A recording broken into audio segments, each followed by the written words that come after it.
বঙ্গোপসাগরের কোল ঘেঁষে গড়ে ওঠা মেঘনা বিধৌত জনপদ নোয়াখালী। দেশের দক্ষিণাঞ্চলের উপকূলীয় এই জেলায় প্রত্যক্ষ ও পরোক্ষভাবে প্রায় লক্ষাধিক মানুষ মৎস্য উৎপাদন, আহরণ এবং বিপণনের সাথে জড়িত। এ জনপদের মানুষের চাহিদার প্রেক্ষিতে ১৯৬১ সালে জেলার চৌমোহনীতে প্রতিষ্ঠা করা হয় মৎস্য বীজ উৎপাদন খামার।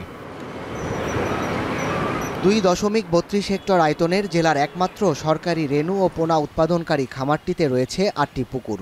এসব পুকুরে বছর জুড়েই শিং, মাগুর, পাবদা, গলদা চিংড়ি ও কার্প জাতীয় মাছের রেণু ও পোনা উৎপাদন করা হয়। মান ভালো হওয়ায় এবং দাম তুলনামূলক কম হওয়ায় এখান থেকে ৯টি উপজেলার মৎস্য খামারিরা রেণু ও পোনা সংগ্রহ করেন। এখানে ভালো জাতের, ভালো মানের এবং সস্তায় রেণু পাওয়া যায়। 1 ইঞ্চি প্লাস মাছ নেই আমার পুকুরে ফলাইছি, গত বছর নিয়েছি, এবছর নিয়েছি, চাষ করছি মোটামুটি ভালো। সিলভরগা ব্রিগেড এসএসজি নিছি, আল্লাহ দিলে 2 মাস আর এসএসজি রয়েছে। খামারটিতে রয়েছে প্রশিক্ষণের ব্যবস্থাও। মাছ চাষের সঠিক পদ্ধতি, খাবার ও ওষুধের মাত্রার প্রয়োজনীয় পরামর্শও দেয়া হয় এখান থেকে।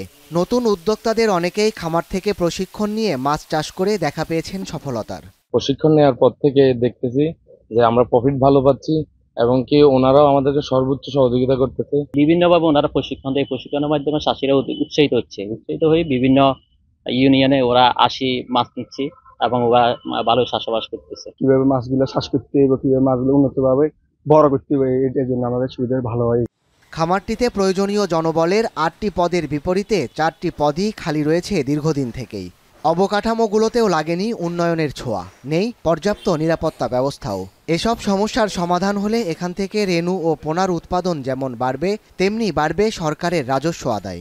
রাজস্ব আহরণ আমাদের বাড়ানো সম্ভব হবে যদি আমরা জনবল সংকট এবং অবকাঠামোগত কিছু সংকট নিরসন করতে পারি। সেক্ষেত্রে আমাদের স্থানীয় জনগণের চাহিদা পূরণ করে আমরা নোয়াখালীর বাইরেও আমাদের রেণু পোনাগুলো আশা করি সরবরাহ করতে পারবো। যুগের সাথে তাল মিলিয়ে জেলার একমাত্র সরকারি মৎস্য বীজ উৎপাদন খামারটিকে আধুনিকায়ন করার মধ্য দিয়ে প্রান্তিক জনপদের মৎস্য চাষীদের জন্য উন্মোচিত হবে নতুন দিগন্তের, এমনটাই প্রত্যাশা সংশ্লিষ্টদের। এখন নোয়াখালী।